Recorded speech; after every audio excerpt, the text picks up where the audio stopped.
Now listen, all you heathens, we're going live.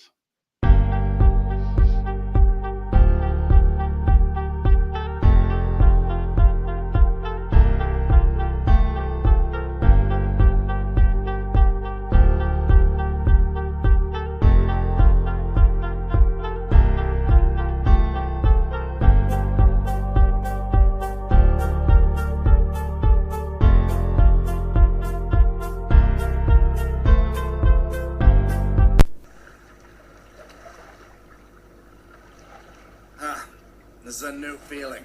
Pride in someone else.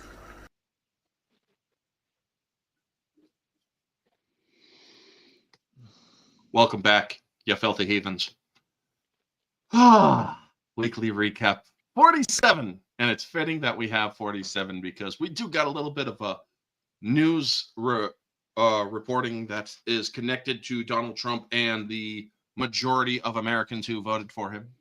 We are also going to be talking a little bit of Fantastic Four, Terminator Sarah Connor Chronicles, What Could Have Been with Season 3. We are also going to be talking about a movie with Tony Todd in it called The Rock with Sean Connery, Nicolas Cage, Ed Harris, as well as Tony Todd.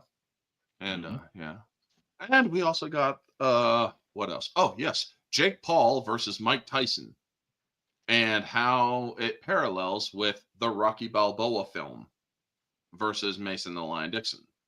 So, yeah, before we get started, let me say hello to the panelists. Hello, panelists. Nerd with the Cigar. How are you, Kate?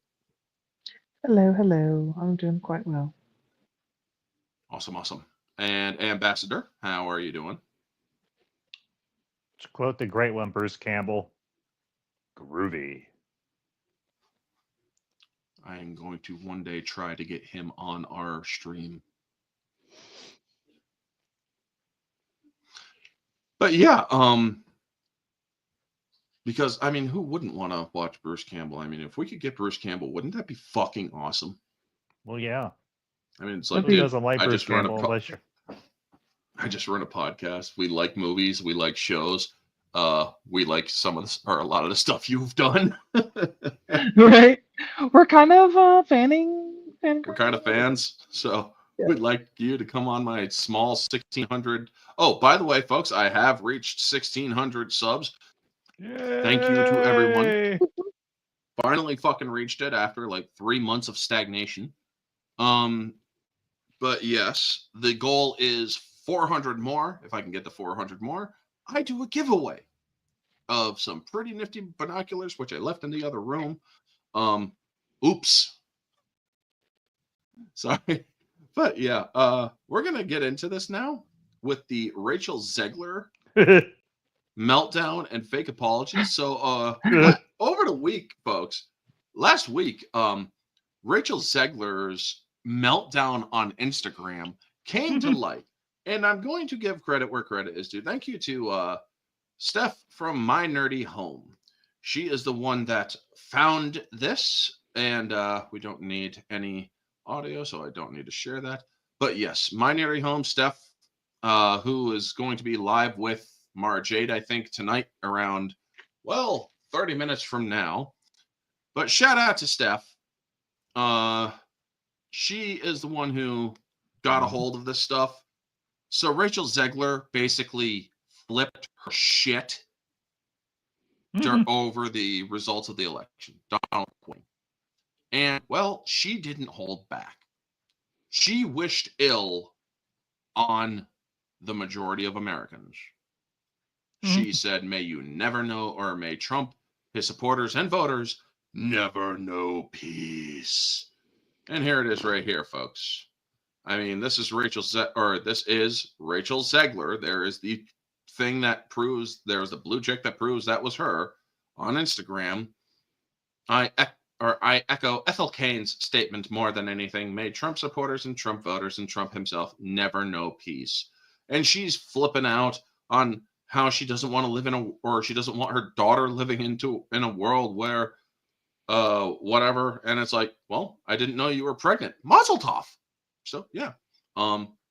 Would you like a cigar? Or no, wait, that goes to your boyfriend, doesn't it? Maybe he can smoke it off your flat ass. But yeah, I mean, she went on a 4-page fucking tirade. She just goes on and on and on. Well, then After saying she was speechless too, she's like, "I'm speechless," and then she goes on for like what? 4 pages. Yeah. And then, well, Disney got hold of her and said, "What the fuck are you doing? You just gave Gina Carano more fucking evidence." And so a week later, "Hi everyone, I would like to sincerely apologize for the election post I shared on my Instagram last week. I let my emotions get the best of me." Did you? Hatred and anger have caused us to move further and further away from peace and understanding. I am sorry I contributed to such negative discourse. No, you're not. This week has been emotional for so many of us, but I firmly believe that everyone has the right to their opinion. No, you don't. You tried to get Gina Carano canceled over pronouns. You fucking idiot. You didn't think that we would all remember this shit? Even when it differs from my own, I am committed to contributing positively toward a better tomorrow. Well, there's a reason why she had to say all this, folks. It's because, well, Disney forced her to. And Disney is not fucking around when they basically say, "Look, we're under litigation right now. Anything you say that is political can be used against us. You dumb fucking idiot." And I'm willing to bet that Bob Iger called Rachel Zegler to the principal's office, and that principal just smacked her across the fucking face. Because, well, I'm not saying that he did it for real, folks. Obviously, this is hyperbole. But, yeah. Folks, the fact that, oh, shit. She went off the way she did, in very heinous style, mind you, saying made Trump voters never know peace, or you should all get off of X, because that's also part of her tirade. It's like, you all need to get off of X. What the fuck are you doing? And it's like, the fuck are you doing? Telling people what the fuck to do. Who the fuck do you think you are? I mean, should I go to Instagram and, well, rather go to Rachel Zegler's account, folks? Should I? Yes or no to the panel? I mean, let's see what this fucking e-thought really does on her fucking channel. Hey, that's the insult to e-thoughts. Hey, what's up, dude? Good to see you, Junebug. First, sarcasm is wonderful, isn't it? Absolutely. Well, I would say maybe she should get laid, but sounds like she already did. But, yeah. Well, fuck it. I'm going to pull up Rachel Zegler on Instagram. I mean, folks, she is not as innocent as everybody thinks. But while I'm loading up Instagram, excuse me, I burped. While I loaded up Instagram, Kate, what did you think about her freak out and her later apology? Do you think the apology is genuine? Absolutely not. And you can tell because the grammar of her rant is different than the grammar of the quote-unquote sincere apology. First of all, she does this like Gen Z thing where she doesn't capitalize any of her letters. I don't know if you noticed that. Like, not even the word I, like nothing. Like, in her apology, it's like grammatically correct. It's like, all right, so some PR person like wrote it for you and you copied it into your thing. And this is why, like, we didn't care about your opinion leading up to the election when you told us who to vote for, and we're not going to give a crap about your opinion after the election, after we've won. And for her to, who was the lady who should say, I want to repeat such and such sentiments. Anyway, she brought up somebody's name, and that person called for violence against. Yeah, Ethel Cain. Yeah. Called for violence against Trump supporters. So for you to say, I don't want you to know peace, and calling for actual violence against Trump supporters. Like, really, dude?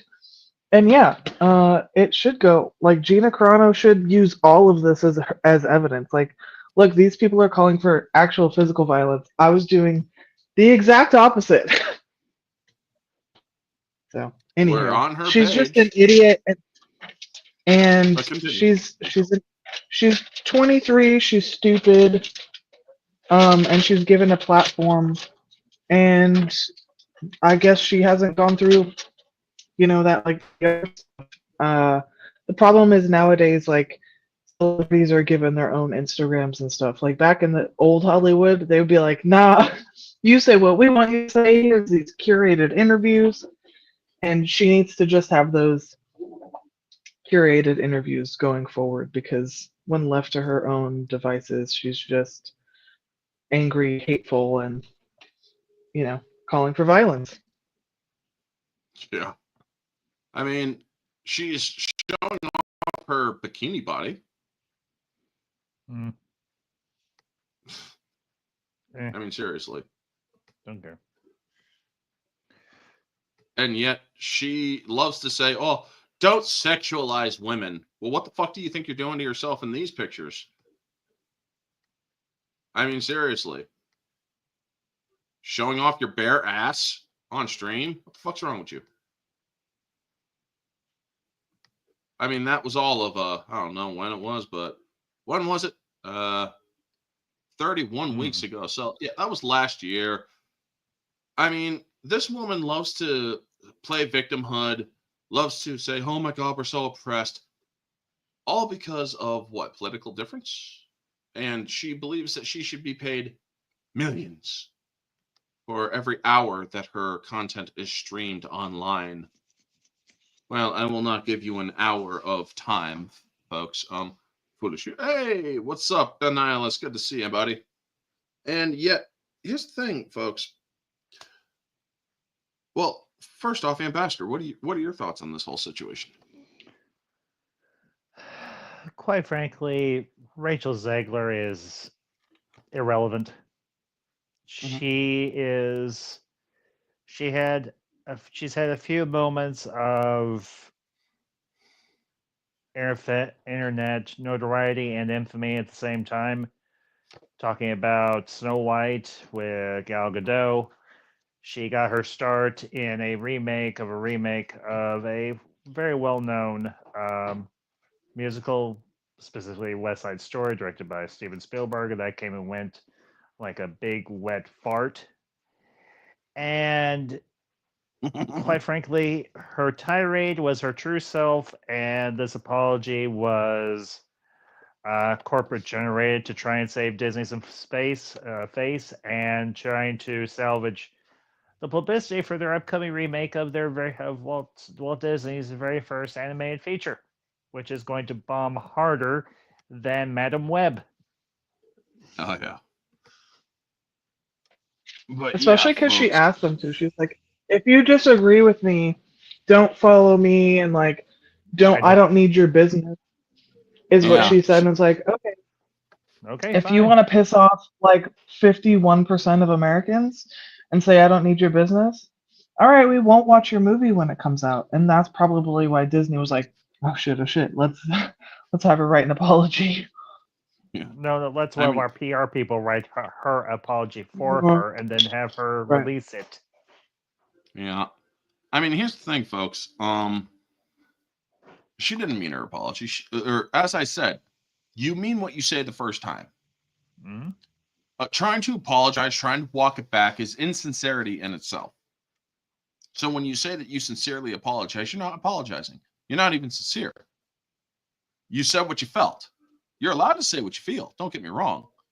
But when you are contractually obligated not to do damage to the product that you are a part of, yeah, you're going to find out that your words have consequences. You insulted over 75 or 76 million people in the United States, Rachel. And guess what? You already had the anti-Israel people boycotting this film. You had or you have the anti-Palestine people boycotting it because of your dumbass political comments of Free Palestine. You have the midgets that hate Peter Dinklage boycotting this film. You have the people who love the original boycotting this film. And now you also have 76 million people boycotting this film. Folks, I live approximately 6 to 8 miles away from a theater, my old hometown theater. And guess what? They even said, there's no way in hell we're getting this movie. Not even for kids. Because they know that nobody's going to watch that film after what she did. Watch the original. Yeah, she just keeps digging her grave even deeper. Like, every time she picks up her phone, like, publicists everywhere must, like, cringe. You know? Oh, you are absolutely right there, Annihilus. I mean, all those people that are Free Palestine, go over to Palestine, people. Especially if you're a woman or gay or lesbian or whatever. Go over there. See how they will treat you. But here's the thing. I want to make sure that you're safe. Make sure that you have a last will and testament. Your life is insured. And that all of your family members will know exactly where you're going because of your stupidity. Mm-hmm. And also make sure that you have said your goodbyes. Because if you do go over there, if you're stupid enough to go over there, and you are part of the LGBTQ community, and you are a woman who likes to speak her mind, like Rachel Zegler, for instance. She may not be LGBTQ, but she is still a woman who speaks her mind. And you know what? I respect women who speak their mind. However, you go over there and speak your mind, you're dead. That's not hyperbole, folks. They will kill you over there if you do not respect their culture. If you freaking are LGBTQ or gay, you'll be stoned to death. Or Hamas might come along and fucking behead you on camera. Mm-hmm. By the way, ever since Trump got elected, Hamas actually ceased hostilities in the region over there, and also said, "Please take us off the terrorist watch list. We're a bunch of pussies now." So, yes, way to go to President Trump. Too, but yeah, the Taliban also did that. And yet they cried about goblins and Ferengi being anti-Semitic. Yeah, that's the way they do shit, man. I've had to cut off several friends because they basically wished me dead over that. I hear you, and I'm sorry you had to go through that. And I know that you are of the Jewish faith, and man, people are just fucking nuts. That's what happens when you actually have a very divisive administration like the one we currently have. Thank God the next one is an actual unifier. But yeah, the thing is, folks, we are living in some seriously weird time. Or weird times. And I absolutely support Rachel Zegler being allowed to say that stuff. She's allowed to say whatever. But here's the thing. You had to deal with the consequences of it. Your film is on track to lose $500 million. Because before you all think, well, what do you know about the box office? I actually know quite a bit. I know about the movie being filmed in the UK, which the numbers will officially come out after this movie is released. Also, I know, that's thanks to Mr. H Reviews, by the way. Make sure you guys give him a look up and check out his videos. Odin from OMB Reviews. He also does box office breakdowns. He also gives us an idea of the different box offices and specifically the Chinese box office.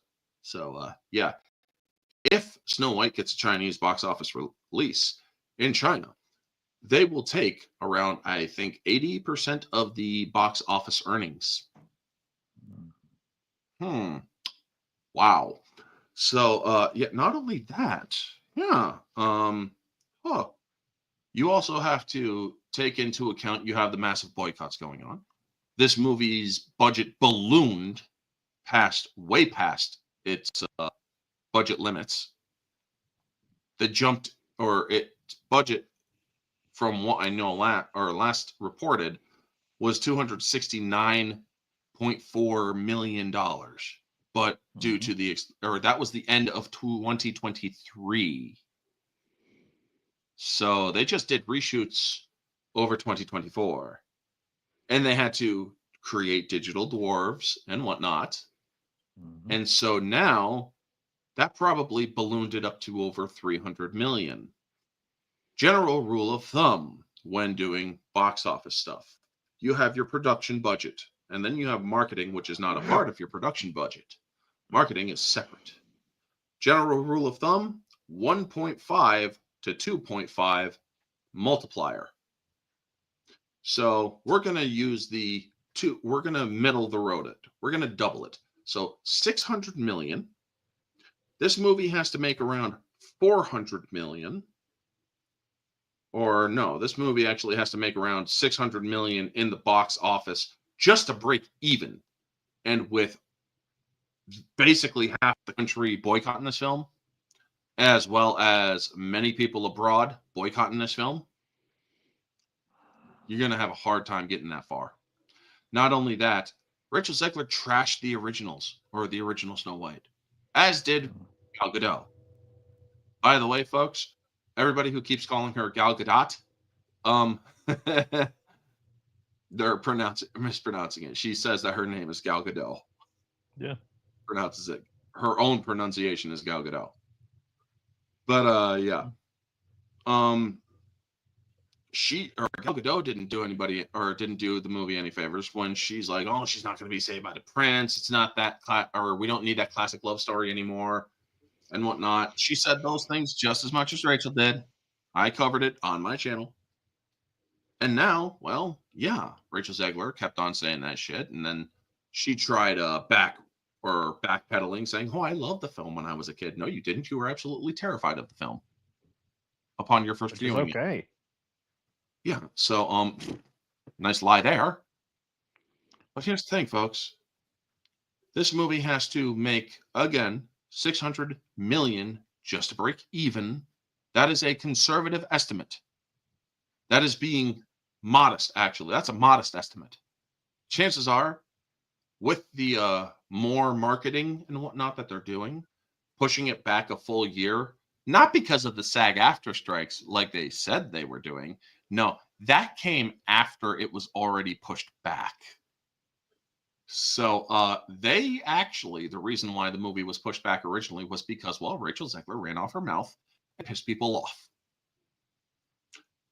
Disney has no choice but to release this film. They can't do a tax write-off on this because, well, one, they will have their British production reimbursement pulled, which is like 25.5% according to Mr. H.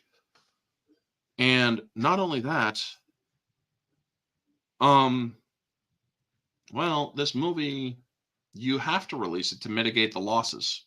They're going to lose money no matter what with this movie. But essentially, they have to make over $1 billion just to turn a profit in this movie. And because they have to make around $1 billion just for it to break even. Because of how China takes off most of their take. So they're not getting much from China or overseas. So yeah.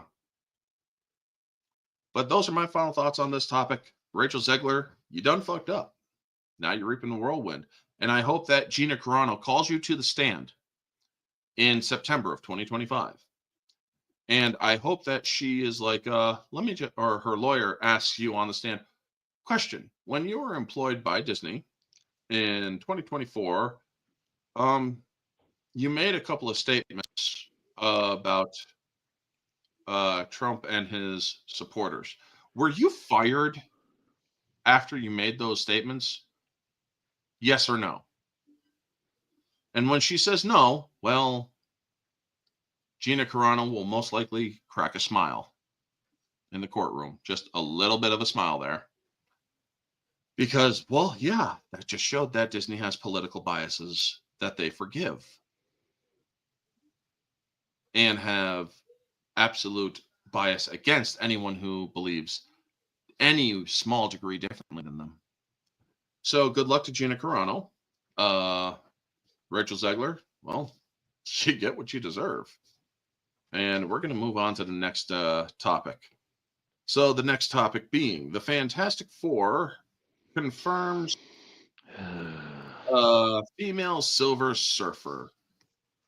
So I already knew that they were confirming a female Silver Surfer, and there is a female Silver Surfer out there in the comics, folks, for like one issue or something like that. And well, there's also Frankie Ray, who is a silver-skinned character with fiery hair, like this mane Actually, she was hair. gold. She was gold skinned. Her name was Nova. Gold fiery hair. Yeah. She was also a herald of Galactus. So. Yep, she was also a herald of Galactus. But I'm going to go into this topic of, and thank you to Ambassador for contributing this topic and requesting this topic. Yeah, I'm doing this just out of. Well, yeah, people should know. Yeah, so, Fantastic exactly. Four: First Steps. I guess that's the subtitle of the film. Yeah. Official synopsis confirms a Silver Surfer actress. So let me read from the thing. This is from IGN. Marvel Studios has issued an update of Fantastic Four: First Steps, confirming the first time that the actress is set to star as Silver Surfer. Well, this actually happened a while back, but what's the date on this? Updated November 15th. Okay. Posted November 15th. Okay. Well, yeah. So the upcoming movie, due July 25th of next year, stars Pedro Pascal, Vanessa Kirby, Joseph Quinn, and Eben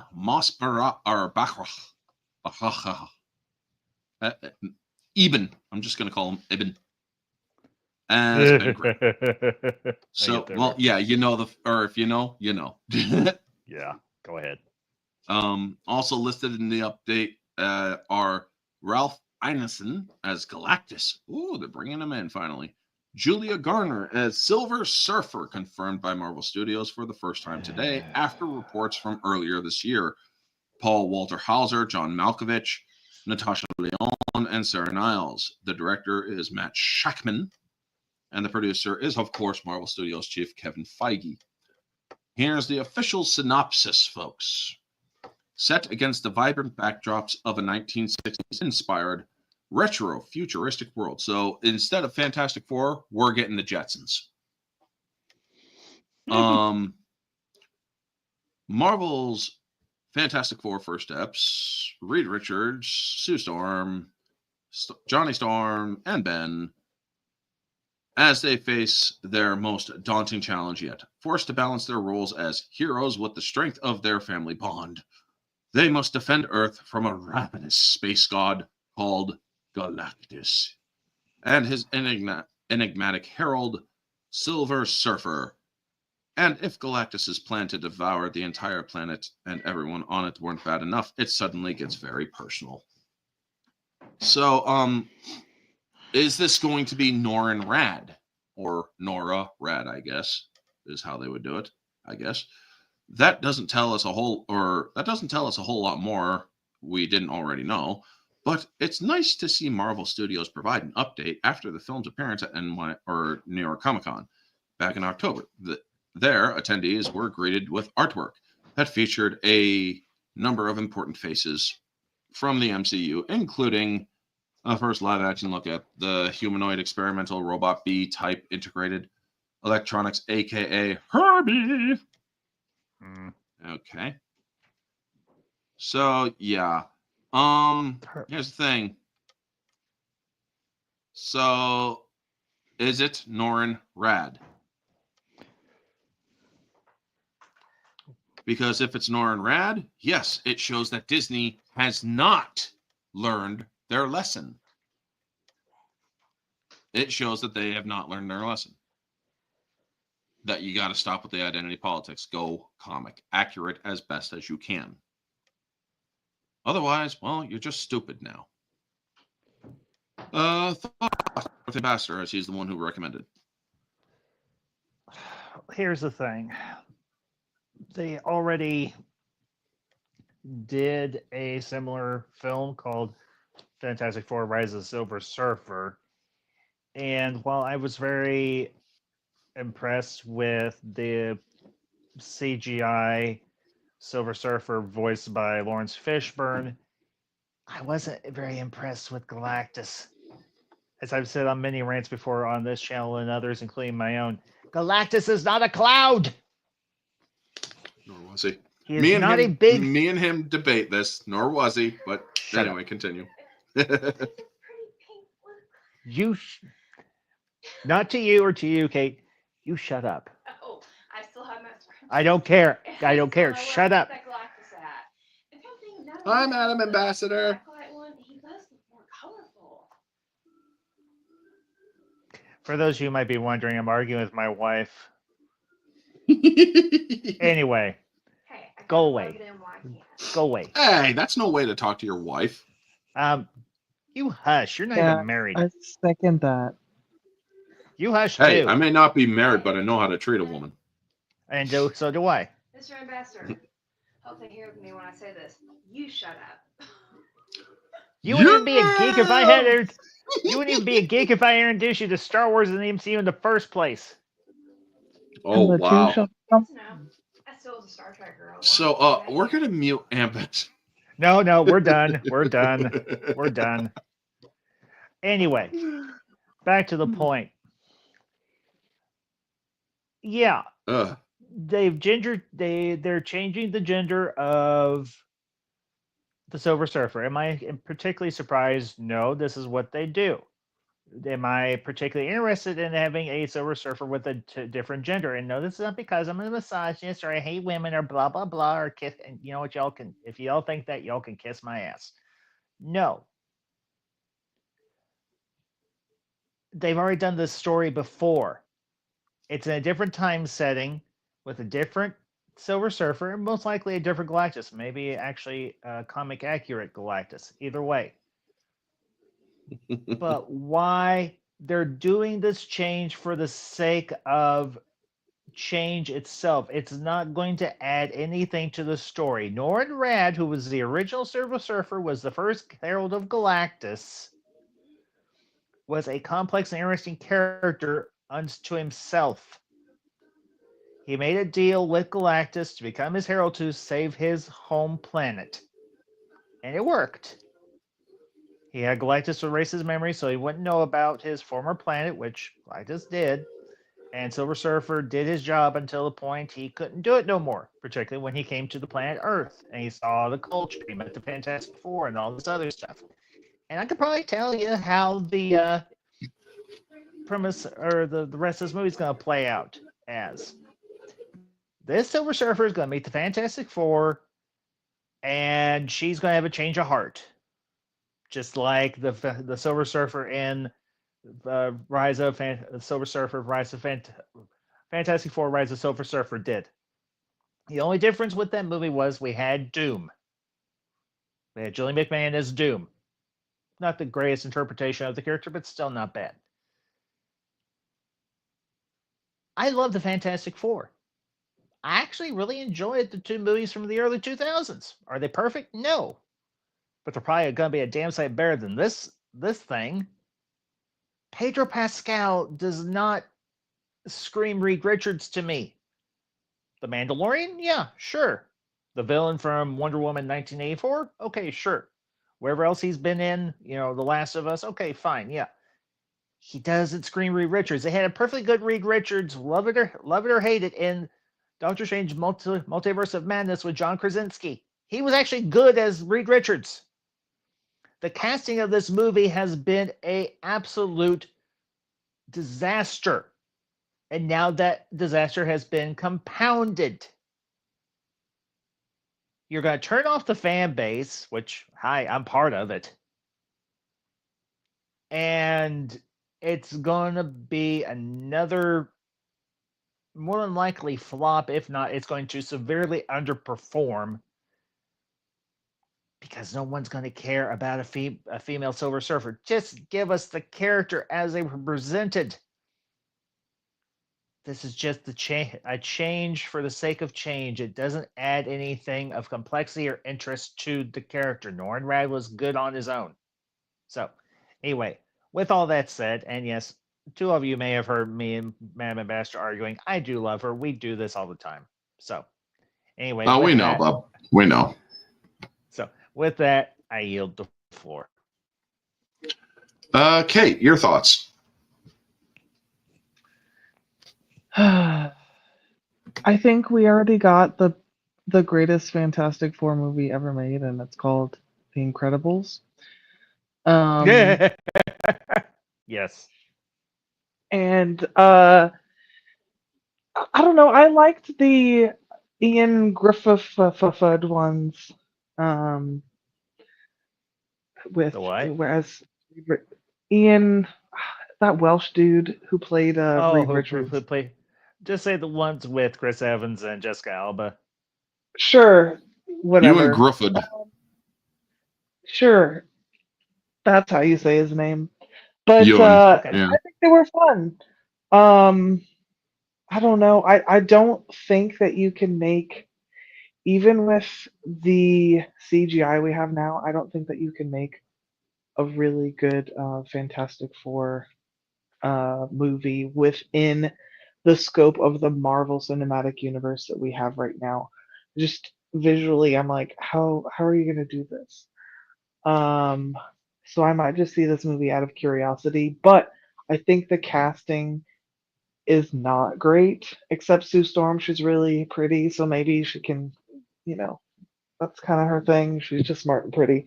So, Just I don't know. I'm not feeling it. I don't think the fans are feeling it. And I think that if you have to get Robert Downey Jr. to be Doom, and like pull a fast one on everybody, I don't know. I'm just not feeling Marvel anymore. And maybe that's why I'm not feeling this movie. But Pedro Pascal is a terrible option for Reed Richards. here's the thing. I'll, Go ahead. ahead. Go ahead and finish your point. I'm just saying. I just feel meh about this Right. franchise now. And I Yep. think that Yeah. Disney has done a good job of just making me feel like I don't really care that much if they come out with a new Star Wars movie. Don't really care if they come out with a new Marvel movie. I'm just kind of meh about all of the products that they've been releasing so far. Yeah, fair enough. Yeah, I'll say one point further. As far as choosing RDJ to play Doom, I'm one of those that actually is intrigued.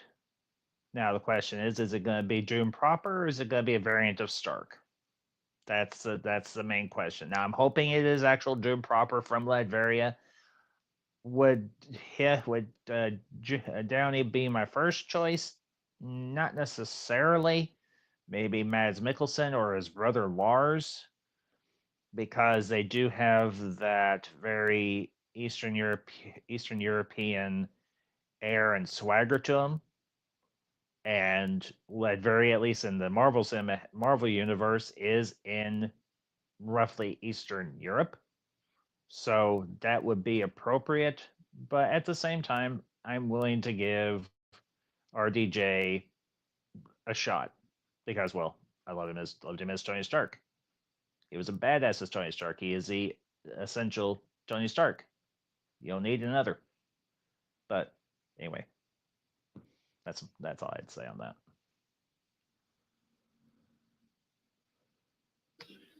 As for me, folks, I don't care one way or the other because I've written off the MCU. I stopped caring about the MCU. I only watched the MCU Infinity Saga with a couple of skips. And it's basically because these stories are no longer stories to entertain. They are stories to preach. I don't like preaching.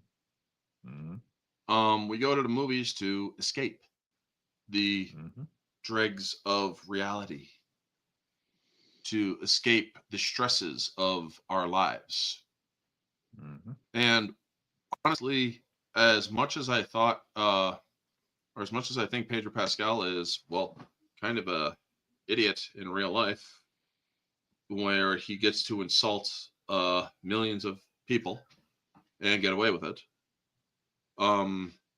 He may be a nice guy outside of the realm of politics, and cool. And he's a good actor. I like him as an actor. He's a good actor. Mhm. I liked him in Equalizer 2. Dude was a freaking brilliant villain. However, as Reed Richards, does he have the nerd brain? Can he pull off a nerd brain? Reed Richards is one of the smartest people on the planet. Mm-hmm. So, yeah, can he pull that off? That's the question. As for the movie, I'm not going to watch it. Now, all I do what I will recommend for the people making this movie, if you are already filming and whatnot, take your cues from the Eternals when it comes to the celestial scenes. Like when when Galactus shows up near Earth, fucking part those clouds and show Galactus's face. Yeah. Like they did with Arishem the Judge. As bad as the Eternals movie was, that scene was Worked. boss. That scene Yes. fucking worked. I mean, it's like, dude, if I was literally in that scene where fucking clouds just part and I get knocked off I my would have ass, pooped my pants. I would have had total intestinal evacuation. Yeah. Hopefully, I wore my brown Imagine pants. some of the that people day. in that. Yeah. And you're totally right. The movie itself, ugh. But Yeah. I that, really enjoyed like it, the, but that's me. those scene- scenes with the Celestials was like, Oh, yeah. oh shit. Oh, this is like beyond Avengers level threat. You know what I mean? Oh, Like, yeah. you're like, oh my god, I don't even know if Thor knows how to deal with this shit. No, it was good. I mean, here's the thing. From what I know about the Celestials, Thor went up against their judge, or Arishem the Judge is, we all saw how big he is. There is an even bigger Celestial out there, though the Exterminator. I cannot remember his actual name, but it starts with an E. Mhm. And Thor went up against that guy to try to save the planet that he was about to destroy. Mhm. And he used his most powerful attack, which actually got this Celestial, which is bigger than Arishem, mind you. And it's like, okay, I felt that. Little fly, where are you? Oh, okay, flick. Yeah. And then he destroyed that planet. And he's like, next time you interfere, you will know our judgment. You do not interfere with events that are beyond you. That dude humbled Thor. Yep. And Thor also basically made the biggest Celestial out there actually feel his attack. Now, to give you guys an idea of how big this Celestial is that I'm talking about, he has planets orbiting him. Yep. They're that He big. has an entire celestial ecosystem around him. That's I how big would that have been, fucker is. like, around the time that Guardians of the Galaxy 1 came out, if they started introducing these Celestials, like, around there, because nowhere is the head of a Celestial that was cut off, and they, like, mined it for its resources. So if they had started introducing, Arishem and all of this stuff back then when I still gave a crap about... Well, there was that Celestial that they were showing the Mind Stone, or using the Power Stone, rather. Yeah. Yep. That True, was, and what's his name? technically, what's his nuts? Thanos he's either a Celestial, He's like an the Sun Celestial. He's Eternal.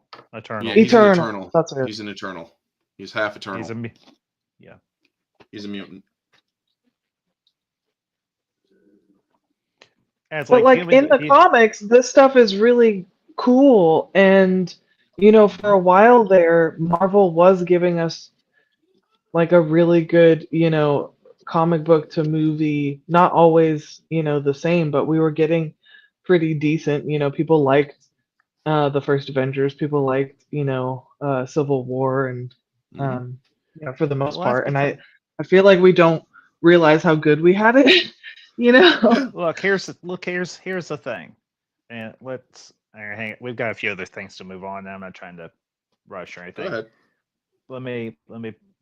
Here's the thing. They took B and C list characters like the Avengers that most people didn't know about or really cared about, and they elevated them to characters that we really did grow to love and we cared about and we enjoyed. Hmm. I've been a Marvel fan the majority of my life, and I'll keep this short and simple. The comics I read were Fantastic Four, the X-Men universe, and occasionally Iron Man or Spider-Man. That was pretty much it. They made me care about Thor. They made me care about Iron Man. They made me care about Black Widow and Hawkeye and all the others and the Hulk and so on. Because at the time they did not have access to Fantastic Four or the X-Men because they were still with Fox Studios, so on. Yep. Now that they have everything back under one roof, Aside from Spider-Man. yes, aside from Spider-Man, they've gotten lazy. They've gotten really lazy. Do X-Men. You had a pretty good jumping off point with Deadpool and Wolverine. You could expand off from that. Well, also their Marvels movie with Beast on the other planet. Yeah, or in the other dimension. Yeah, exactly. Yeah, and it was voiced by Kelsey Grammer. Yeah, Yep. And I loved hearing his voice again because for me he was a good Beast, even though the movie he was in wasn't the best. But regardless, Yeah. They've gotten lazy with the movies they're making. And this is just proof of it. They're trying to throw a rehash or redo of Rise of Silver Surfer with this other one, but set in the 1960s. I ain't biting, and I'm your core audience. I'm part of your core demographic, and you're not selling me. Yep. So anyway. But yeah, folks, this whole Silver Surfer thing, I'm sorry, not buying it. The MCU should have stopped after Endgame. And then they should have done a soft reset after that. But anyway, moving on to another topic. We got another one after this, and then our movie discussion. Sarah Connor Chronicles. Oh, what could have been? So this comes from Bounding into Comics. Let me pull it up for y'all to see. Okay. So yes, the creator Josh Friedman had plans for a third season. Let's read into what these plans are, shall we? Hollywood tried to recapture the magic of the first two Terminator films several times in vain, and their attempts were not limited to cinema. Back in 2007, they gave the franchise a crack on the small screen with The Sarah Connor Chronicles, a reboot ignoring T3, starred Lena Headey, great choice, Summer Glau, awesome choice, and even Shirley Manson of Garbage as the T1000. So yeah. Looking back, it was an offbeat concept to find on network television, almost as odd as Twin Peaks. Arguably, that aura made it perfect for Fox Network, which was defined as much then by The Simpsons and Family Guy, and is now, however, they had another hit at the time, riveting audience called 24, broadening their identity and opening the door to some ambiguous things or swings in the action genre. But, like most shows that set up camp at Fox, Sarah Connor Chronicles tent collapsed when a still breeze blew through. Circumstances were not favorable to it or its chances. The show had the misfortune of premiering mid-season in the middle of one of the industry's inclement and recurring writer strikes. As you might expect with everything working against it, the series lasted only 2 seasons and ended on a cliffhanger. Creator Josh Friedman saw the writing on the wall and crafted the finale with a definitive end in mind, but he had bigger plans, which he discussed with Empire. I wrote the season 2 finale, and I thought they were a good chance that that was going to be the end. I wanted to write something that sat astride an ending emotionally and yet would allow us to, or something to do if we did get a season 3. I wanted to write an episode that was like, be careful what you wish for. John loves Cameron, but it's like Pinocchio. She's not a real girl. So, okay, well, what if he met the real human that the Cameron Terminator was modeled on? John never likes being John. He doesn't like the burden of the mantle. So, what happens if he gets his wish? He shows up in the middle or in the future. He gets to meet his dad, or meet the girl who he couldn't have, but in human flesh. And nobody knows who he is, so he had no pressure. So it felt like it could end there, but that it wouldn't. But he did, which was bittersweet for Friedman. I was sad to see we were canceled. I wanted to do more, but I also felt satisfied personally. It didn't, or I didn't want to just feel like the needle had been pulled off the record suddenly. I wanted it to feel like the song had ended, even if the album hadn't, he added. And I'm about to sneeze, so I'm going to have to mute myself for a second. Bless you. The fucker passed. Anyway, I didn't sneeze. So getting back to it. Cameron, played by Summer Glau, was a female Terminator sent back to protect John, played for the series by Thomas Dekker. She soon joins him and his mom, Lena Headey, in the ongoing fight against Skynet and facilitates their jump to the future of a contemporary late 2000s when things took place. The Sarah Connor Chronicles premiered at a time when TV were in a professional spiral, although there was a ray of light for critics, and it found an audience. Unfortunately, viewership didn't grow enough to justify production costs, and the plug was ultimately pulled. Over the years, the show developed a devout following that prefers a continuation for their beloved series over whatever James Cameron is currently cooking up. So, yeah. What could have been? It was basically going to be a be careful what you wish for situation, folks. John Connor, because I watched that show. I liked that show. There was some problems, but it was ultimately an interesting show. And then it's like, okay, Kyle Reese, and Uncle Jacob Reese. Well, holy shit. Okay. Or not Jacob, but whatever his name was. But it's like, holy crap, this is going to be interesting. And then, well, we all know that it couldn't. Orange Hat, hey, Hardwick, good to see you. Regardless of what the Fantastic Four First Steps is like as a movie, I'm looking forward to Giacchino's full score. His main theme, Fantastic Four theme, is excellent. Okay, cool. Okay. Oh, what could have been? Oh, yes, I am straight. So, what do you guys think of this news from the creator of Sarah Connor Chronicles? We'll start with Kate. That's kind of cool because it's kind of there's a couple shows around that time that's like what could have been. Before the stream, I was telling Orange about there was another show that I was watching at the same time that was on Fox. It was Dollhouse. Any Joss Whedon or former Joss Whedon fans out there probably know that show, but it was fun. Like Orange said, it was kind of cheesy and there were some plot holes, but like I enjoyed watching it, and I would have watched a third or fourth season if they had more time. And I will say I think Lena Headey is a better Sarah Connor than her co-star from Game of Thrones. Emilia Clarke. Emilia Clarke, yeah.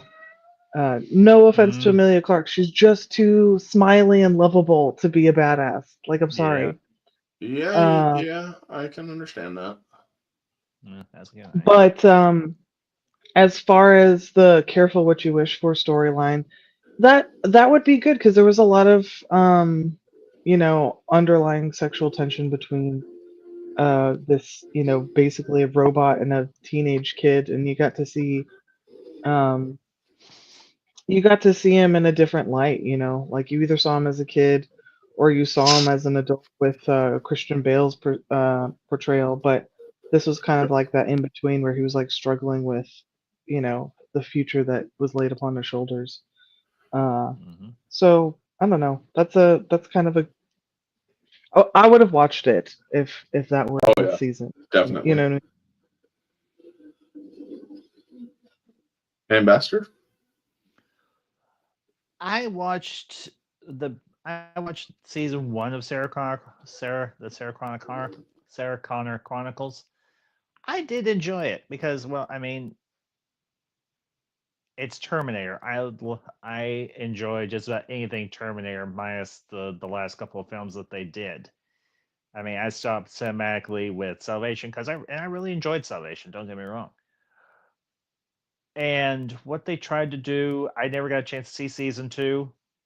Anything, it wasn't for lack of interest, just a matter of timing and schedule and so on.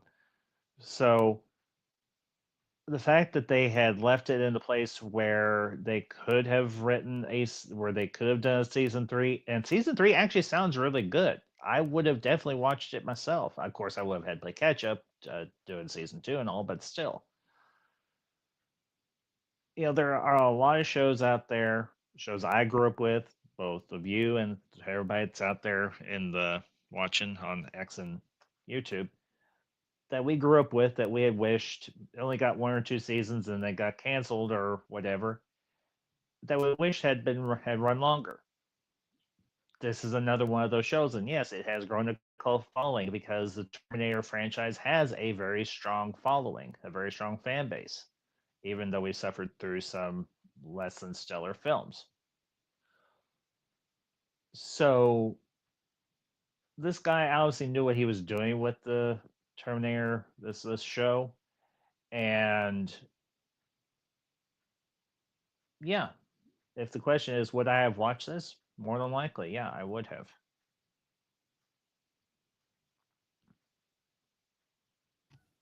All right. As for me, folks, yeah, I definitely would have watched it. But however, I already know how I would actually do a 4th season.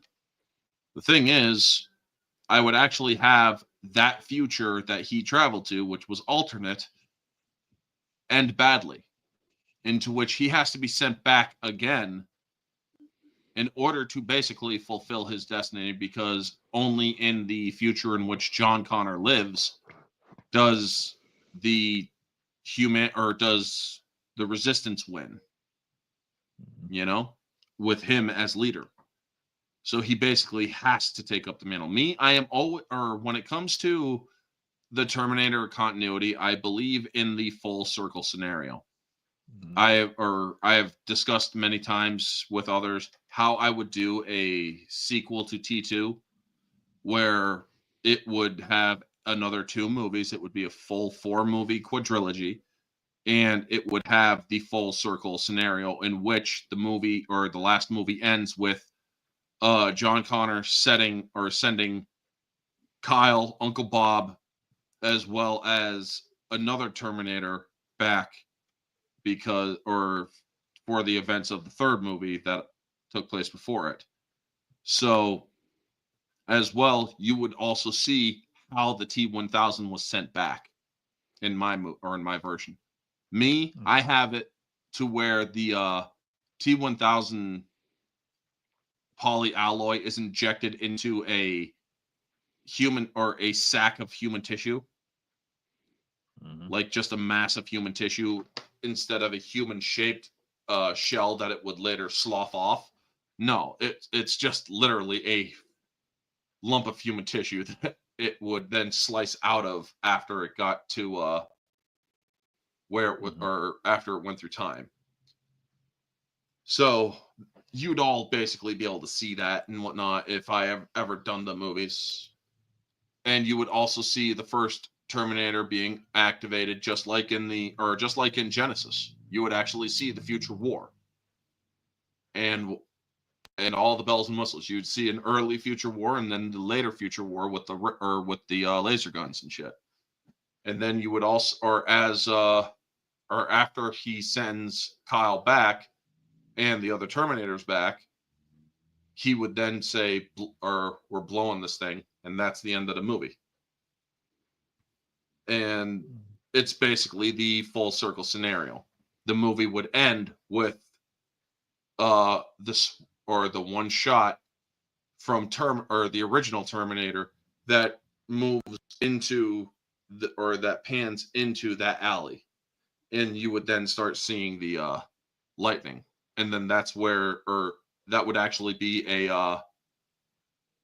a post-credit scene to let you know that he had indeed, or Kyle had indeed arrived.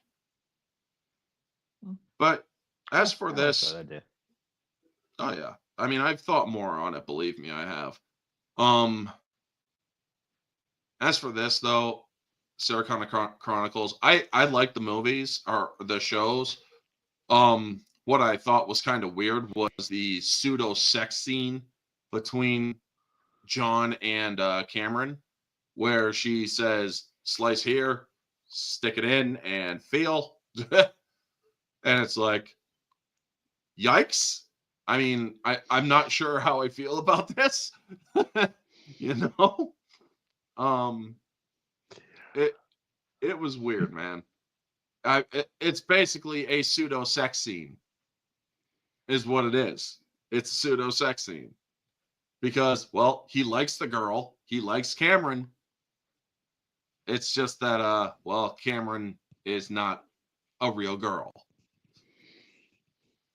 But anyway, moving on to our next topic. Is there any final thoughts on this? I've said my piece. Negative, Ghost Rider. All right. So a few days ago, or a couple days ago, Mike Tyson and Jake Paul got into the ring. Now, the whole fucking thing was Jake Paul basically talked shit about Mike Tyson, and Mike Tyson accepted a challenge. Now, if you watch the training of Mike Tyson for this fight, you see that man ripping with speed, just as if he barely aged. And then you had the two the couple undercard fights, or the three undercard fights. You see some good fights. And then you get to the main event. Now, I watched just that fight. And I'm like, okay. Now, I watched it. I didn't watch it live. I watched it the day after. And I'm thinking to myself, why is it that nobody was knocked down? Why is it that nobody was bleeding? Why are they constantly just dancing around this fucking ring? Now, I talked with my mom on this. We both watched the fight. And she's like, I've watched fights back when boxing was going on, like Ali era. And I'm like, cool. So she knows her shit. And she's like, from what I saw in this fight, that fight was absolutely scripted. There was no way that this fight was genuine. All of his fights have been scripted. I've been saying this since the beginning. Like, I mean, who knows? But okay, when you say he, are you saying Jake Paul or Mike Tyson? yes, Jake Paul. I'm saying Jake Okay. Paul because Gotcha. Mayweather was Okay. holding his ass up. Boxing isn't what it used to be. The ladies' fight that was before this fight, like the girl, forget the Irish girl. I forget what her name was, Katie or something, Kelly. She headbutt oh shit. Taylor, I think her name was, last name Taylor. Her She opponent. headbutt Amanda Serrano, and Amanda Serrano got this like huge cut in her eye. And then post fight, she's having this interview, and she's like, "Look, the only two times I've gotten a cut in a fight is with this girl because she just headbutts, and she got a point taken off, and she still kept her belt." So, and I was like, "Look, this is why I watch MMA because it's a little bit more difficult when you're getting like a knee to the face or an elbow to like, you know, it's harder to throw MMA fights than it is to throw boxing fights." And Yeah. I Well, not to like mention it's old more school interesting, I boxing. think. Yeah, it is more interesting. But I like watching old school boxing. But anytime I've watched Jake Paul's boxing, I'm like, why does this look like a performance? And if that's the case, fine. Just call yourself like WWE or something, or WWB or whatnot, and stop just stop. Like, if you want to put on a performance of like, oh, we're bringing Mike Tyson back into the ring to fight this younger dude. All right, cool, but stop lying to people that it's like a sanctioned boxing fight. Like, just, you know what I mean? I don't know. It's just Yeah, I hear you. But there's just here's the thing, folks. When I was talking to a couple of friends before the main fight came on, I actually said I feel that this is going to be like a Rocky Balboa situation. Now, the fight wasn't scripted in well, obviously the fight was scripted as it was part of a movie, and essentially, it was old man with one last fight in him versus younger guy. Now, that's how it goes in the movie. And yes, the younger guy's team needles the hell out of Rocky to get him to accept the fight. Plays to his passion of charity and whatnot. And you then see the training montage. You also saw Mike's training montage. And the differences of them, I mean, there's just so many parallels. And the question is, like, which one would you rather see? Jake Paul versus Mike Tyson, or would you rather see Rocky Balboa versus Mason Dixon in the Rocky Balboa movie? Now, me, personally, after watching a fight in which nobody took any serious damage, there was no fucking blood or anything, how can you call that a fight? There wasn't even a knockdown. Nobody got knocked or nobody got hit hard enough to where they lost their balance or anything. which both of those, like, because I've seen both of them fight. They both have the power to do that. Oh yeah. Like, I mean, you have a 20-something-year-old dude against a 58-year-old man, and you can't hit him hard enough that he staggers a little bit. Come on. yeah. I don't care if it's Mike Tyson. He's 58 years old. Yeah. You And could he stepped into that ring with right full hook him. awareness that he was gonna get his ass hit. Right. You don't go into a boxing ring and not expect to get punched hit. in the face. Yeah. Yeah. No, I got punched in the face in a boxing ring. Oh, really? Okay. I mean, folks, the way I see it is they screwed up with this fight. It wasn't a fight. There was no I'm sorry. The more I think about it, the more I review it in my head. This wasn't a fight. This was a couple of shots thrown at each other or thrown, and it's like, okay, we had a good match. 2-minute or 8 rounds, 2 minutes each instead of the 3 minutes. That's it. Yeah.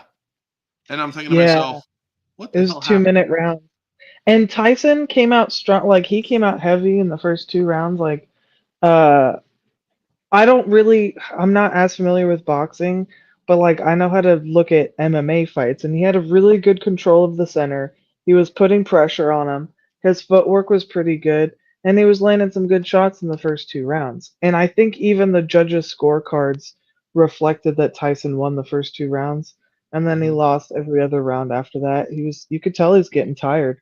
But Yep. it didn't match his training montage stuff. And I understand training montage stuff is to like sell the fight and be like, hey, let's get him back in the ring. Like, I get all that, but the way he was moving in those training, I mean, this dude was going real freaking fast and shit. And then he gets into that fucking ring, and it's like, and then it's like, did they put weights in your blood? Like, yeah, yeah. Fuck? Like his shoes and his shorts, and yeah. I mean, do you got magnets in your boots? I mean, what the fuck? You're barely moving. He's working with that adamantium skeleton now. Like, yeah, not strong enough to move it. I mean, it's like, dude, I could have gotten in that ring and I would have destroyed you. I would have hit you to the point where you got mad enough to go, okay, now it's on. We didn't see that in this fight. So it's like, what the fuck? I mean, I kind of feel it's like Netflix. Dudes, I love you guys. But I fast forwarded through 4 hours just to see a dance. Mm-hmm. Well, and also, yikes. here's another thing though. You watched it not live. Everybody who watched it live, Netflix should not do live events because everybody I was talking to slash like if you just go on Twitter and like Oh the yeah, the hashtag servers. of it, the servers were crashing every 5 minutes, or like for me it was like okay every 5 minutes, and then it was every 2 minutes, and then it was every 30 seconds. It would be like not working, not working. Like please And they even refresh. talked about it after the fight. I mean, Jake Paul said it in the after fight thing. It's like, yeah, the servers are crashing, baby. And it's like, yeah, and I mean, Which he was honestly, the dude. first person. I had turned it off at like after the fight because I was like, I don't need to like press refresh every 30 seconds to hear them talk shit at the end. I saw Yeah. the quote unquote fight.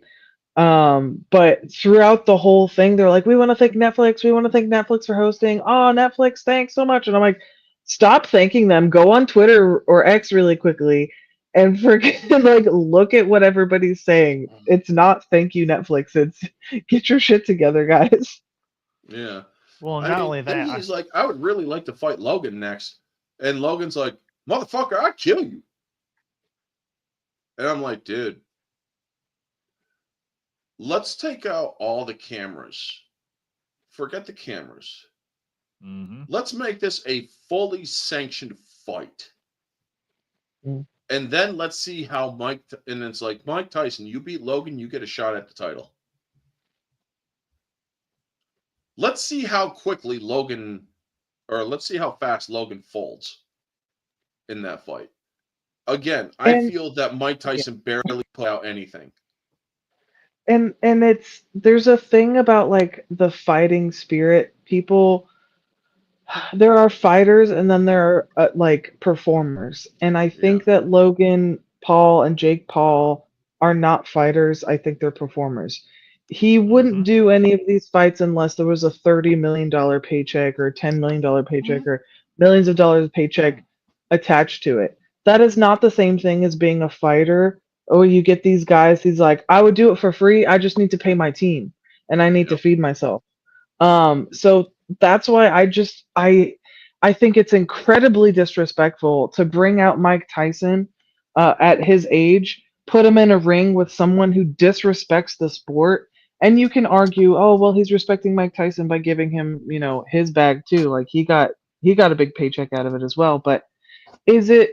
It's taking away from the fighting, from real boxing, Mm-hmm. from Yeah. especially when we saw a staged boxing fight right beforehand where a girl got docked a point and then she still won the fight even though she landed fewer punches and fewer substantial punches. And then the main card is this. It's a spit in the face to the fans. It's a spit in the face to boxing.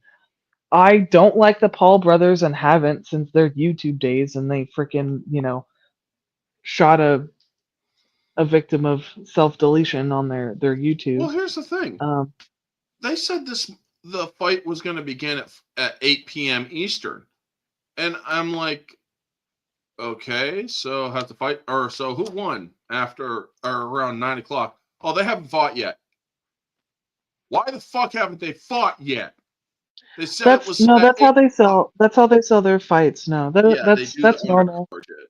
They do all the But it's like, undercards. That's normal. Yeah, that's completely normal. That's even for I mean, if the I even headline said is in a now deleted post, that's fucking false advertisement. If you're saying that these guys are fighting at 8 fucking p.m., then I better fucking see gloves flying at 8 fucking p.m. Mm-hmm. I don't. Did they say that they were gonna fight at 8 p.m. or did they say event Starts at starts 8 p.m. Did they say the event starts at 8 p.m. or their specific fight starts at 8 p.m.? From what I understood, it seemed like the fight was going to start at 8 p.m. But no, the Because fight the fucking started at like title 3 or 2 p.m. or 1 a or midnight because, well, it was a 5-hour event. Right. No, I'm just saying, like, I'm trying to play devil's advocate here because I do like fighting. I So get it. your event is called Paul versus Tyson. That's the event. That's not necessarily like if they say Paul versus Tyson starts at 5 p.m., It means the event Paul versus Tyson starts at 5 p.m., Yeah. not the fight Paul versus Tyson starts at 5 p.m. Just playing devil's advocate as a fighting fan, everyone knows the main card does not start at whatever time they say that it starts. That's why you saw, like, you fast forward it, Orange, but like you'll see in the first fights, like the crowd's pretty slim, and then at the end it's like a full crowd and there's like no empty seats. Yeah, Charlize Theron and her entourage were there. The Cobra Kai main I cast was saw that. there, Yeah. and so many others. And it's like, notice who's not there. Donald Trump and his group. Oh yeah, Says- did you? Oh man, yeah. See, Yeah, I that's saw a them at fight. UFC. UFC, let's Yeah. go. I may not like John Jones outside the ring, but inside the ring, man, that dude is a baller. And that's a real fight. Everybody was on their feet, like when Chandler that was the second co-main event, and he had Oliveira on his back, and he was just like body slamming into the ground. You can hear the crowd going freaking wild. That's a fight, not Paul and Tyson. That was tragic. Yeah. Yeah. Anyway, now to our main event, folks. Our main event, which is the Rock discussion. And let me change the we're going to be discussing this movie from 1996. This is a movie that is actually part of a duology that a lot of people are unaware of. And I absolutely find it hilarious that many people do not know that this movie and the movie Armageddon are actually part of the same universe, because the president in The Rock is the same president in Armageddon. It's his one administration, his first administration and whatnot from 96 to 2000. He had Which is two major events in his craziest administration. administrations. Yeah, it's like, dude, you had to deal with your first year in office, your first year in office, and this would have been two administrations, because he must have been reelected, because 96 is an election year. The administration doesn't take over until the next year. So yeah, he must have been reelected or elected in that universe. He was elected in 92 and took over 93 to 97, and then from 97 or 97 to 2001. But yeah, this dude had to deal with, in his first administration, a terrorist incident on Alcatraz Island. And then in his second administration, he has to deal with a fucking comet that's heading towards Earth that's the size of Texas. Holy fuck. You know? Yep. But this movie, Well, though, everyone survived, so I mean, it all turned out all right. Well, Oh, and cool. there is one other connection to another franchise. It is rumored, not confirmed, that the character John Mason, played by Connery, is actually James Bond. James Bond, yeah. When I did my thing with Mara about this film, we were discussing that too. Mm-hmm. His Bond got caught in America and was supposed to steal a microfilm that was that had the truth about the JFK assassination years before it even happened. That's one of the biggest fuck ups in this film, folks. As much as I love this film, Michael Bay did a brilliant job. And thank you to Sean Connery for basically telling the execs at Disney to let him cook, essentially. It's like, leave him alone, let him do his job. Because they were ready to kick back. And so he's like, Sean, would you come with me for that? He's like, sure, why not?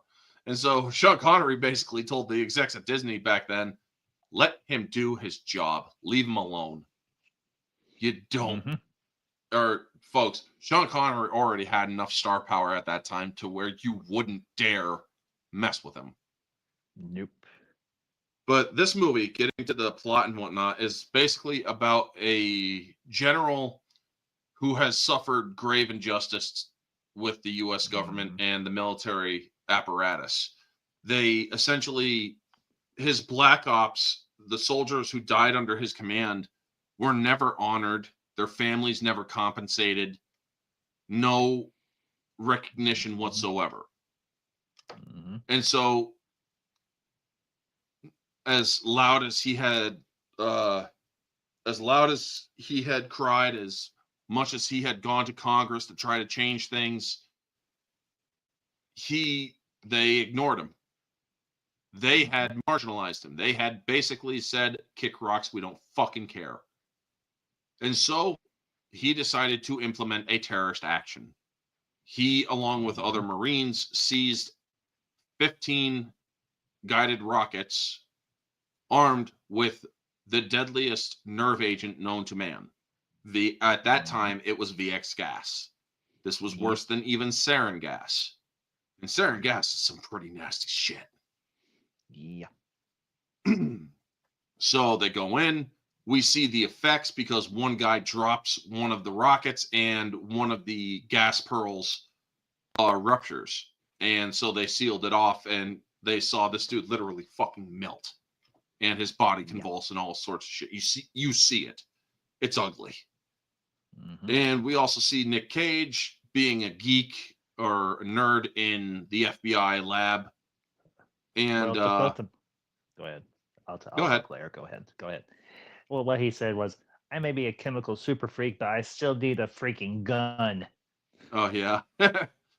But anyway, we see him disarm a terrorist package that was meant for Bosnians who were immigrated in the U.S. due to the conflict over there at the time, the Serbian and Bosnian War. I remember having to do a little bit of a paper on that. But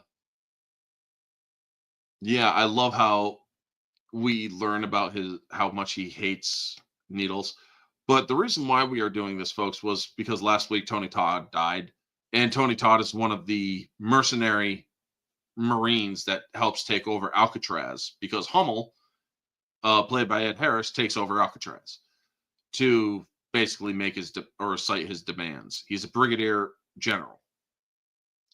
And Ed Harris, man, great freaking actor. The way or the music for this movie was so freaking emotional. What were your guys' thoughts? We'll start with Kate on the movie, as well as Tony Todd's character, because he is the focus of why we chose this movie. I'm having a noisy snack. Start with Ambassador. Okay. Ambassador. Tony Todd's character in this is very memorable, not to mention his death is very memorable, because he's like, Rocket Man, I don't listen to that soft shit. And Nick Cage's character, I can't remember the name of his character off the top of my head. Stanley Goodspeed. Goodspeed, that's right, because the whole Godspeed, Goodspeed, yeah. So yeah, anyway. He's like, well, it's you. You're the Rocket Man, and then Goodspeed. Yeah. And that's launches the end of Tony Todd's character. Yeah, essentially. After he took out the VX gas device. Me and Mother Ambassador went and saw this movie back in the day, because I think this came out in, 96? 96, yeah. I was my junior year of high school. And, I mean, I grew up watching James Bond, Connery and all of them. And, well, we loved it. Great movie. Great time. The things that stuck out for me and still stick out to this day is, honestly, the one federal agent. I can't remember the name of the character or the actor. I remember he was on The West Wing, but he had a real hard on, and not anything for keeping Mason under wraps, because he knew that Mason knew all of. Yeah, precisely. Not to mention, he was the only guy to escape Alcatraz and succeed and make it out completely. Yep. And you've got Michael Biehn as the leader team. of the SEAL team to go in and try and take down Hummel and his guys. One of the many things I love about this movie is the characters. They stand out to you and they resonate. And Connery's character, John Mason, he is. I think one of my favorite scenes is where he's in the hotel and he's like, "I want a haircut, I want a suit, and I want out of here for a while." And the hairdresser is like, "Are you going for a grunge thing?" He's like, "I don't know what that is." Yeah, And it's it's a just like, grunge thing. it's a grunge thing. I don't know what that is. Well, it's some kind of thing. Yeah, precisely. And the one of the other aspects is Goodspeed's fixation with old school records, vinyl records, and he's like, I love these because compared to CDs, these look better, they sound better, and he's not wrong. Records are in a lot of ways, LPs yeah, are they may better. be, yeah. But the dynamic between Mason and Goodspeed is it's interesting because you see a guy who was obviously a spy and everything, a rather effective one in his heyday and everything. He's still got the knowledge and he's still got some physical capability, even due to his age. He's older. And then, yeah, obviously. And you've got Goodspeed, who, yeah, he works for, I believe it's the FBI, isn't it, or is it Yep. CIA? FBI. FBI. But he's not a field agent. He's a He chem works in weapon. a lab. Yeah, Yeah, he's a lab rat. he's a lab rat. He's a chemical super freak, as he said. Yep. And he doesn't go out in the field, but he knows about this gas, and they need somebody that knows how to stabilize it and knows its effects and everything well enough to inform the higher ups of like, this stuff is nasty, it's bad, it can kill a lot of people. Well, to The quote other it, part, if I may, to quote it, Yeah. he's like, "It's Yeah. very horrible, sir. It's the one thing that we wish, or it's the one thing the world wishes they could disinvent." yeah, I remember that line. The other aspect of this, and you touched on it and everything, is Ed Harris's character of Francis Hummel, Brigadier General. Yep. And in a lot of ways, you sympathize with him. I honestly sympathized with him and everything. His cause was a just one. He was just going about it in a less than legal way. But he had Very. exhausted every legal recourse available to him, and still he couldn't get the government to pony up the dough to pay the families of these fallen soldiers that were under his command. He felt it was his duty and his responsibility as a fellow soldier to make sure that the families of these fallen Marines was paid what they deserved, What they were or at owed. least what they, yeah. And the team that was underneath him, they mutiny against him, and they're like, well, if we're just doing this to get paid, then we're not Marines, we're soldiers for hire, or Mercs. yeah, mercs. I'm not a soldier, And General. The day we took hostages, we became mercenaries, and mercenaries get paid. That's Tony Todd's line. Yeah, precisely. And I don't disagree with that sentiment, but I understand why Hummel did what he did. I don't see him as the villain per se. I don't even see the other Marines that are working with him as villains. Granted, they're supposed to be seen as villainous. They went into this with the intention that they were doing right by their other brothers in uniform. And that's to be commended and appreciated. And to a degree, I do appreciate what they were trying to do. But at the same time, I think the real villain in all of this, and no, this isn't me picking a fight or anything, obviously. The real villain in all this was the bureaucrats, the bureaucracy of the United States government, particularly the United States military. They weren't going to pony up the dough to pay the families of these Marines that had lost their lives in service to their country. So to me, Yeah, do I see Mason and Goodspeed as the heroes? Of course I do.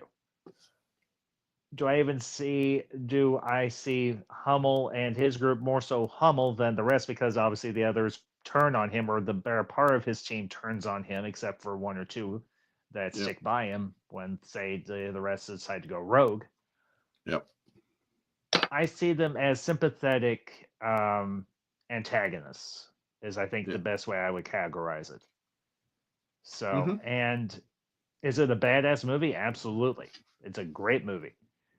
It's one of Sean Connery's last really good films that he did. So I That is think that's true. why it's remembered so well. Well, one of his best action roles that he did. Yeah, I'll Yeah. put it that way. Yeah, for sure. One of the things I really Although- liked. Oh, sorry. I'm sorry, go Continue. ahead. No. All right. One of the things I really liked about this movie was, you are right. They do. This is a humanized villain, and the president in the movie acknowledges this because they are getting ready for an airstrike on Alcatraz to destroy the VX gas with what's known as thermite plasma. Basically, they're going to level Alcatraz, even with the hostages that were taken there. 81 U.S. civilians were taken hostage on Alcatraz during a tour, and which also led to one of the best lines in the film: "The Rock has become a tourist attraction." And this Yeah, that was from Sean Connery, because Yeah. he knew The Rock, he escaped and whatnot, and he's like, yes, successfully, I might add. But the fact that the airstrike was approved, because when he calls them up and to cite his demands or to list his demands, he tells them, it's like, I'm aware of your countermeasure. You know, and I know it doesn't stand a chance. And they're like, well, what does he mean by our countermeasure?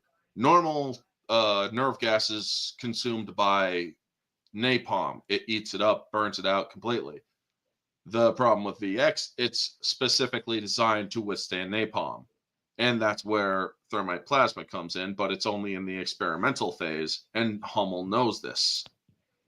And not only that, Hummel dishes out classified information to let them know, look, I'm dangerous because not just because of what I could do, but also because of what I know. You're going to divert funds from the Red Sea Trading Company to pay the families. And when FBI Director Womack, he's like, "What's the Red Sea Trading Company? Who are you?" This is the FBI Director. He's like, "It's a slush fund that the Pentagon uses or collects money from illegal arms sales." And the general frickin' flip. He's like, "Jesus, Frank, this is classified information." It's like, yeah, I don't care. You guys have enough money to fucking make millions off of illegal shit, but you can't fucking pay your soldiers' families. I don't fucking care if it's classified information. You alert the media, I launch the gas. You refuse payment, I launch the gas. It's that simple. Now, the whole operation, he later explains, was based on a threat of force. He was never going to launch the rockets. No, he wasn't going to kill anybody. He said, I'm not about to kill millions of innocent people. Do you think I'm out of my fucking mind? We bluffed. They called it. The mission's over. Well, that's when Fry and Darrell actually turn on him. And folks, I can also tell you the Navy SEALs did not like this movie. Yeah. Because the Navy SEALs were basically made to look like idiots in this film. They came in, they did their job well, but they ended up getting slaughtered by Marines. Now, don't get me wrong, folks. Marines are also some badass hombres. They're some badass soldiers. They are of the elite. But from what I understand from an ignorant standpoint, is that the Navy SEALs, they do what no other branch can. You know, they went in after Osama bin Laden and took him out. Yep. No other, or Marines couldn't do that. They would have been too loud, shall we say. But the point is, this movie was so well done Tony Todd's character, as limited as his character was also well done. He's like, well, oh, they'll call if we launch a rocket up their ass. I mean, this dude was all willing to do what they came there to do because, well, they fucked their lives over by joining Hummel. Mm-hmm. It's like we can't go back to normal life after this. Nope. You know, we're terrorists now. Let's fucking be terrorists, essentially. And Tony Todd just played that role very well. You could tell he liked that role too, because he's like, you know, this shit works. You know how this shit works. And he's playing with the knife. He's like, oh, don't worry. I'm not going to hurt you. I mean, come on. Let's play. And he's like, we got off on the wrong foot here. Let's start over. Stanley Goodspeed, FBI. Let's talk music. Do you know the Elton John song Rocket Man? I don't like soft ass shit. Oh, I only bring it up because, well, it's you. You're the Rocket Man. Flip, duck. It's like, shit.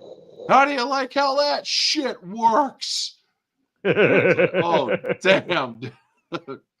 But yeah, I mean, Nicolas Cage was epic in this movie. He's epic in everything he does. But this movie takes you on an extreme emotional roller coaster ride. Mm-hmm. And it's brilliant. The music is so freaking... You listen to the music of this movie, you're crying. Mm-hmm. You see what's going on in this movie, if you have any sort of emotional tie to, if you can emotionally immerse yourself into a movie, you're going to cry your eyes out in this film. But the biggest fucking mistake, because he was JFK, he died in 63 or 65? 62. All right, 62. Well, Mason stole the microfilm that had top secret shit, the truth about the JFK assassination, the landing or the UFO landing in Roswell, Mexico. This guy knows our most intimate secrets, except that he stole it in 1960. And it's like, yeah. Yeah. Well, look, here's the thing. How did they have the JFK killing in that microfilm? Well, unless they had the plans for it and he knew exactly how it was going to be done and all that, and that's exactly what happened. I mean, sure, but it still doesn't make sense. I mean, this is actually put in on the errors or the continuity or the timeline errors, folks, on IMDb and shit. And moviemistakes.com.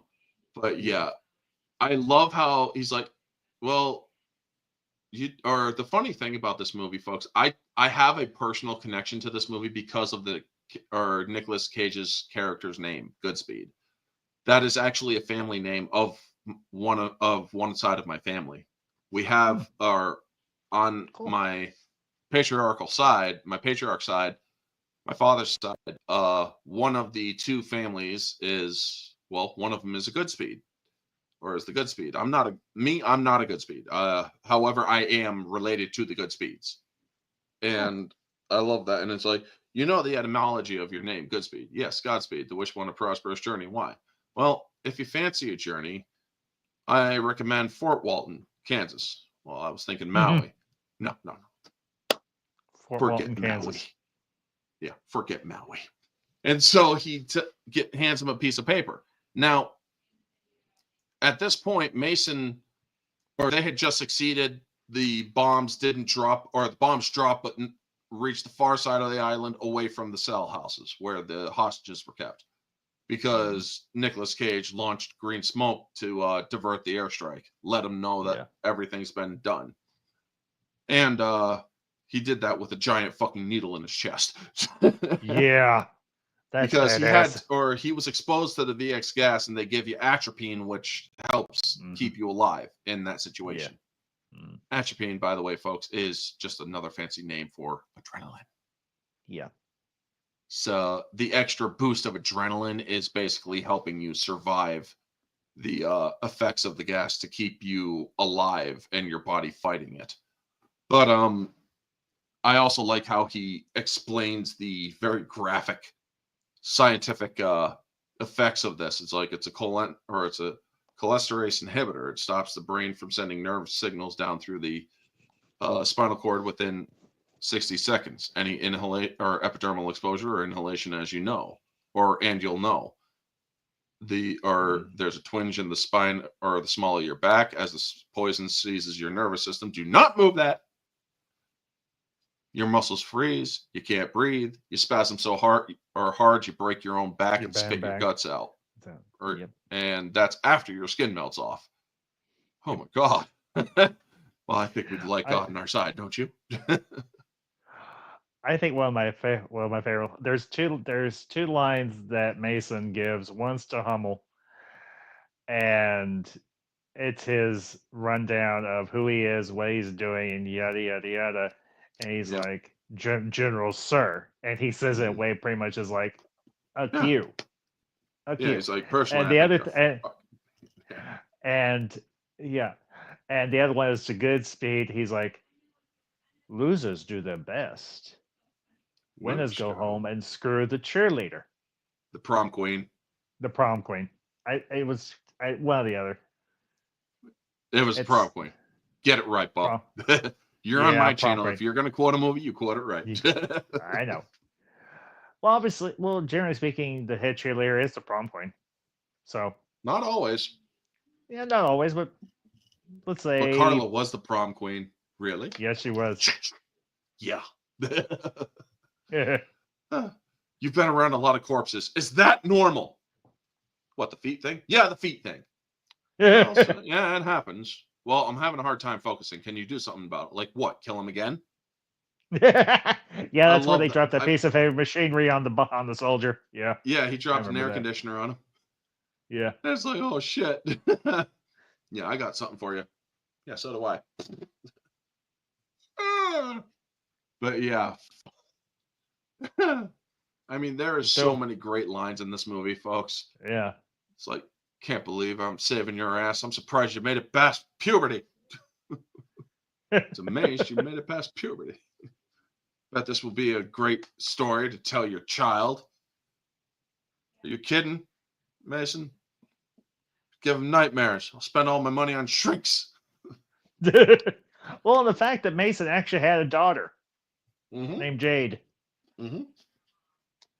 So. And that was the one, or she's literally the only proof that he existed. Because when he failed his mission for the British intelligence, they completely disavowed and got rid of his entire file.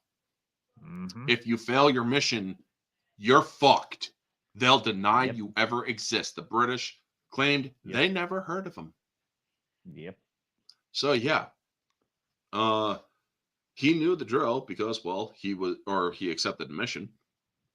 But I love that when that's like, Goodspeed, this is Womack. Where's Mason? He's dead, sir. He's looking at Mason alive as he's saying this. What? How? Just come get me.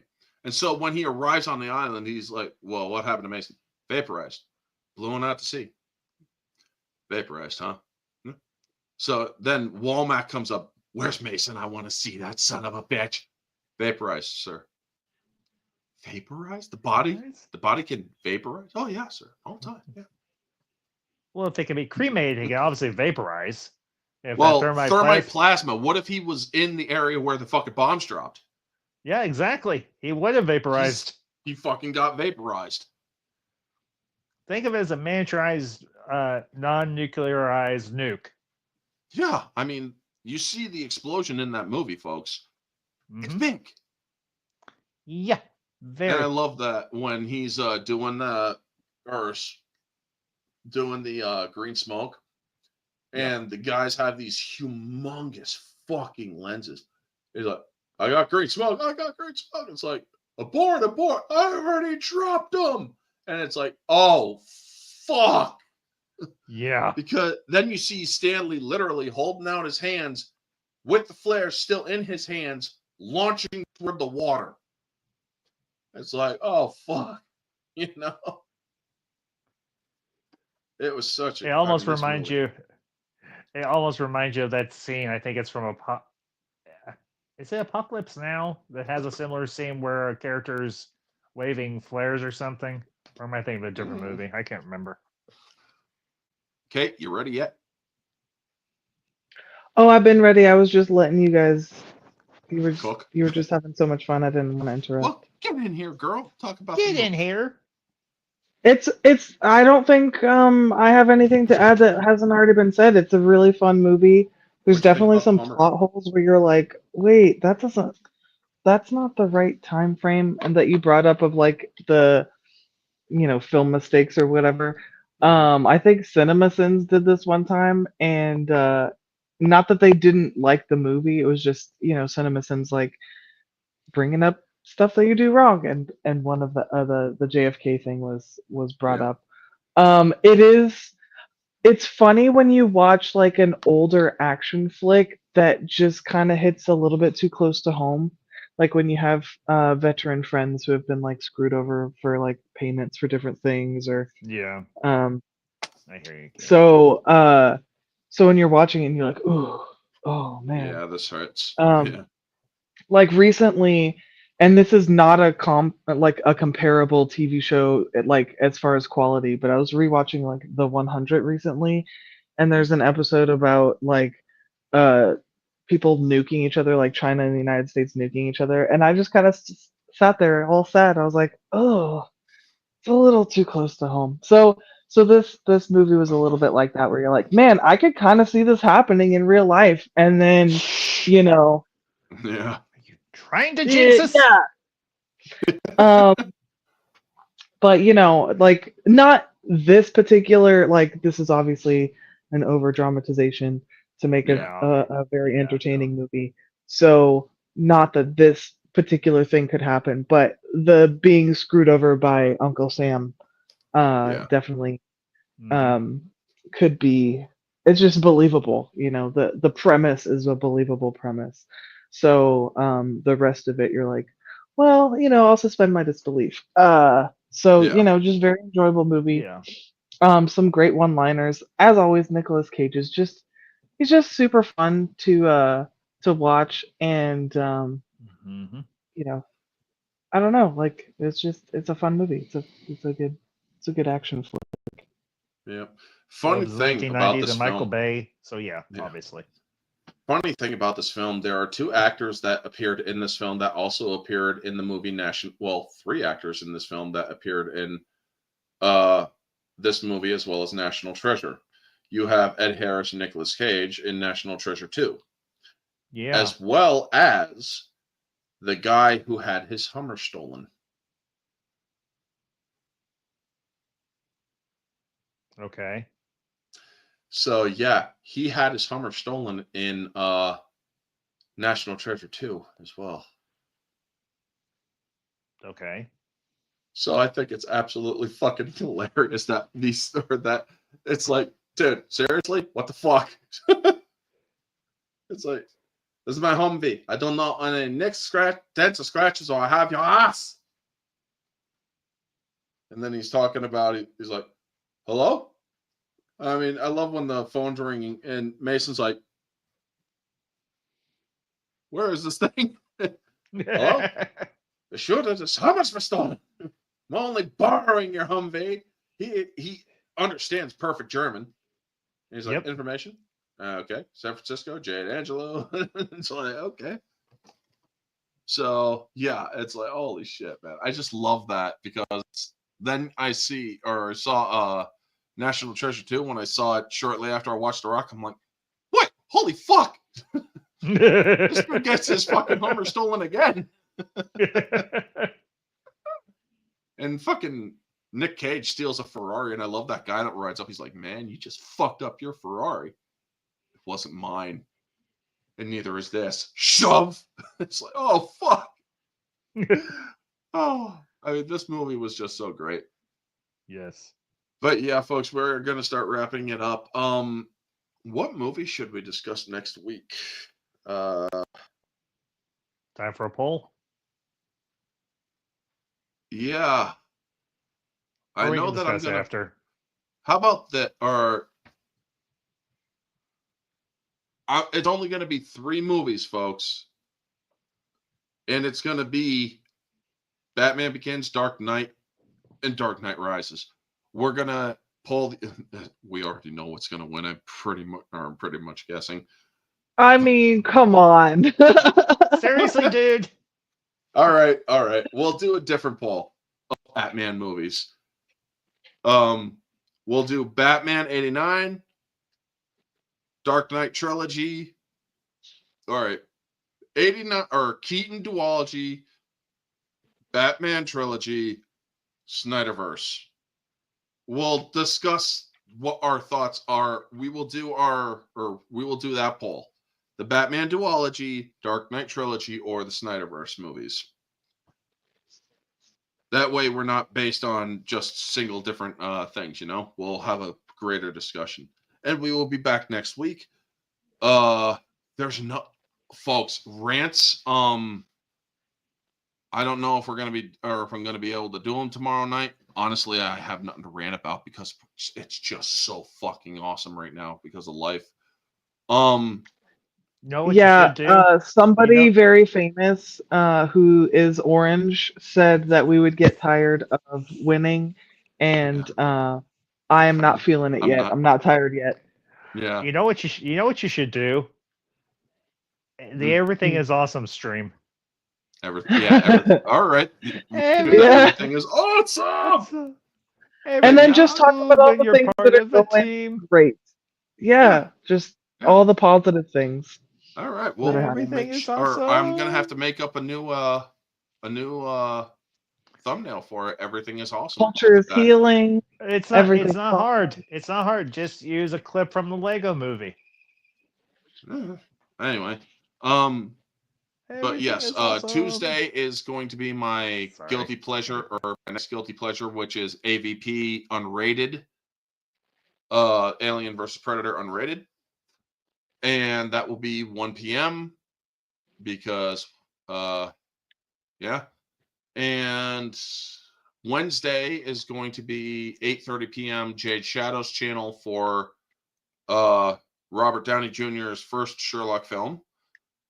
And Thursday night, 8:30 p.m. will be Final Fantasy VII Advent Children Complete. And Friday, if I'm in the mood for uncensored, I'll do uncensored.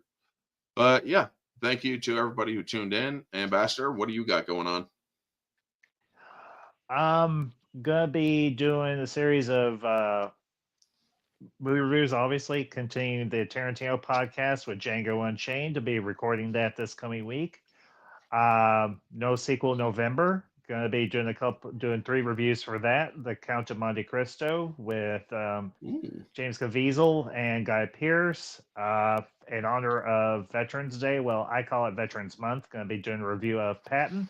And also going to be doing a review of a creature feature from the 1990s, The Relic, with Penelope Ann Miller and Tom Sizemore. So, and also be doing a watch along, more than likely the Monday of Thanksgiving. Going to be this will be a movie I have not seen all the way through, and I feel ashamed.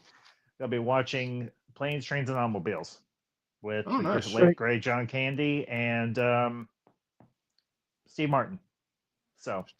Great. Check out my socials. Obviously, I'll keep you all updated there, and make sure you like, comment, subscribe to my good friend up here who just reached 1,600.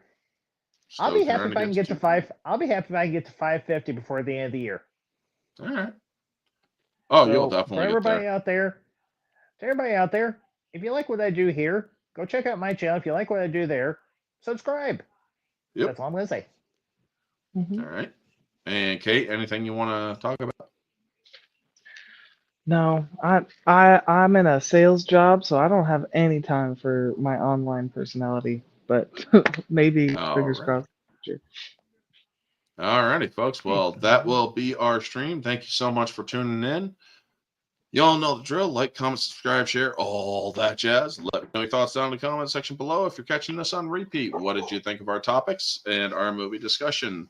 And next week, or in 2 days, I will see you all for this one. Guilty Pleasures, Alien versus Predator. So, yeah, you all have a good one. Thank you so much for joining. And always remember to stay humble. Peace. Are you done? Are you done?